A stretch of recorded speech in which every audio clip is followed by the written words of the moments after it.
Why do people hate you? And more importantly, why do you hate yourself? Hey, Chris Symons here, your host. And if you haven't yet, please subscribe, share it with a friend, comment, like, as it helps me a lot with the algorithm to reach people organically. So why do people hate you and why do you hate yourself? Like, why? Let's talk about this. So I give a metaphor about don't be a Pete. Let's just imagine your name was Pete.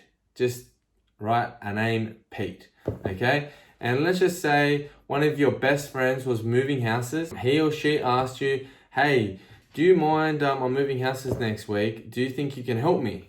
And you're like, yeah, what time? Oh, look, I've paid $3,000 for a moverless truck and, they're going to be there at 7 o'clock with the truck and it's just me loading it as it's cheaper. Can you help me? Yeah, no worries.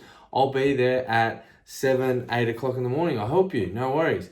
So next week comes 7, 8 o'clock. What happens? Pete's not there. You're like, what the hell? So you call him Pete. No answer from Pete. By 9, 10 o'clock, no answer from Pete. You're like, shit. You're there struggling on your own. You've ended up bringing some friends, your mum, your dad, your brother, your sister, cousins, aunties, whoever would help you, you've called them. You've ended up getting some people together. They've helped you. No show of Pete. Pete rings you that night. Hey, I'm so sorry. You're like, where were you? You're like, oh man, I went out last night. I'm so sorry. I lost my phone, blah, blah, blah. Some bullshit excuse. How would you feel about Pete? You'd be pretty upset with Pete, right? Okay. Then Pete goes, I'm so sorry. Look, I'll make it up to you. Next week, we'll go to dinner. Remember that your famous restaurant? And you're like, yeah, that Italian restaurant. Yeah. Look, let's meet there 7 p.m. next Saturday night. My shout, I'm so sorry. Let's meet there. So you go there, 7 p.m. You're sitting there waiting for Pete. 7:30, 8 o'clock, no Pete. You're ringing Pete, messaging Pete. You've had a wine on your own. You've started eating the entree. You're like, no Pete, no answer. By then, what would you be thinking about Pete? You'd be upset, right?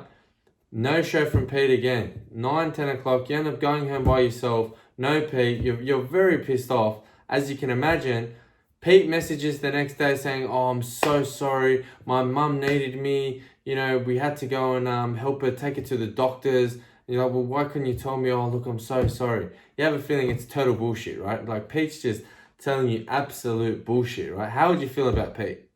Like you'd be pretty pissed off with Pete, probably ready to cut Pete, right?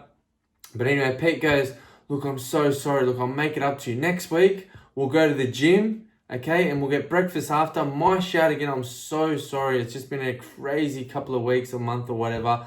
And you're like, all right, we'll give him one more chance, right? We'll give Pete one more chance. So anyway, 7, 8 o'clock comes on the Sunday next week when you're meeting at the gym, no Pete. 8:30, 9 o'clock, no Pete. You're ringing, messaging Pete, no Pete. What would you think about Pete? How would you feel about Pete? You'd be fucking pissed off, wouldn't you? Pete's called you later in that day. Look, I'm so sorry. This come up. My dog ate my homework. He's given all the excuses under the sun. How would you feel about Pete? You'd be fucking pissed off at Pete. You'd probably get rid of Pete. Pete's done. Like, Pete is done. You can't rely on him. You don't want him in your life. Maybe you don't hate him, but you just don't want him in your life, right? But what if I told you that Pete was just you? That you why do you continually let yourself down? You tell yourself you're going to go to the gym 3 days a week and you don't. You tell yourself you're going to eat healthy 5 days a week and you don't. You tell yourself that you're going to be a better partner, you're going to save money, you're going to do all these things, be this better person, and you don't do it. How do you think you feel about yourself? You feel like a piece of shit. You know you're lying to yourself, just like Pete was lying to that person. You are the Pete, and you don't like yourself for it, and you're not congruent to what you say, and you feel like a piece of shit. Hence why people don't like you, hence why you don't like yourself. So when you continually let yourself down, you might not think it's a big thing, but subconsciously it stacks up.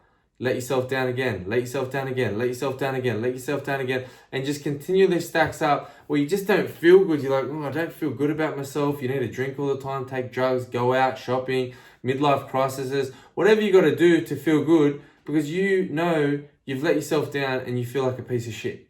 Hence why you feel like Pete and you don't want to be a Pete, right? No one wants to be a Pete. So stop continually letting yourself down. When you say you're going to do something, you do it. You stick to your word. And obviously you don't have to be perfect. You know, if you say you're going to go to the gym 4 days a week and you only go 2 or 3 days a week, that's okay. But then if you stack it on more and more and more, you're letting people down, yourself down, over and over, you're going to start to feel like a piece of shit. Okay, and it's not great for your mental health, your self-love, all sorts of stuff. Okay, so don't be a Pete. Stay congruent to your word. When you say you're going to do something, stick to your word and do it. Okay, hope that helped, guys. Share it with a friend, comment below. I'd love to help, and always rise above. Bye for now.